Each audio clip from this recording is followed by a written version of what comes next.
Now you will listen the special update in English.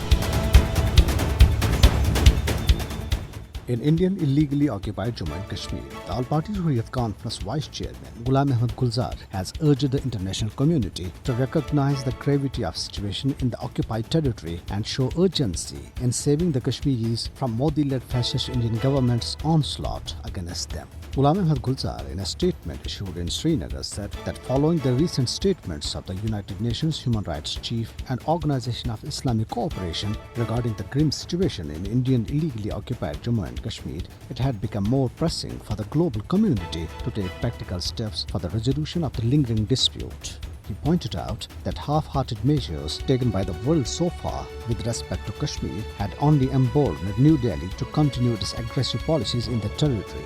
He warned that delay in the resolution of Kashmir dispute would have serious consequences for the whole world.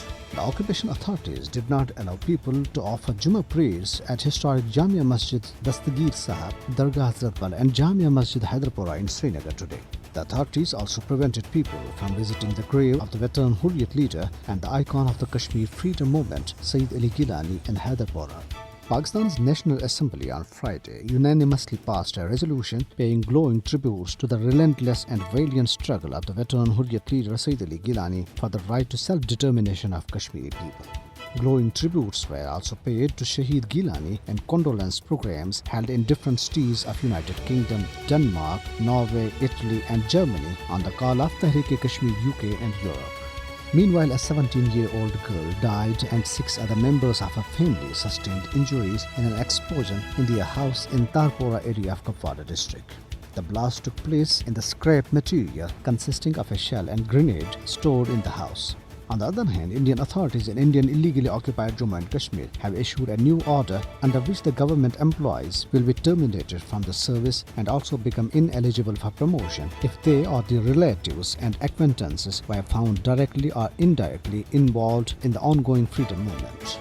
Pakistan, while referring to the fascist and dangerous policies of Modi regime, has called upon the Commonwealth to play its role in outlined willful provocations and incitement to hate and violence. Pakistan's High Commissioner in London, Muazzam Ahmad Khan, speaking on behalf of Foreign Minister Shah Mahmood Qureshi at a virtual annual meeting of Commonwealth Foreign Affairs Ministers, said that a state in South Asia continues systematically target minorities, engineer illegal demographic change in a disputed territory, and stoke regional tensions to secure electoral gains. Indian official report on crime in the country reveals that atrocities against scheduled castes increased in 2020.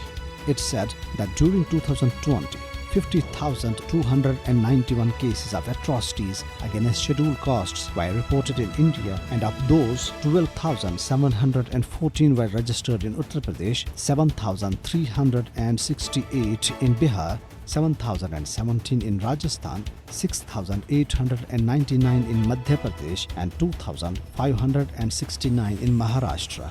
It added that 3,372 cases of rape against women belonging to scheduled castes were also recorded. And this is for now. Have a good night and keep listening to Radio Sadai Hurriyat Jammu Kashmir.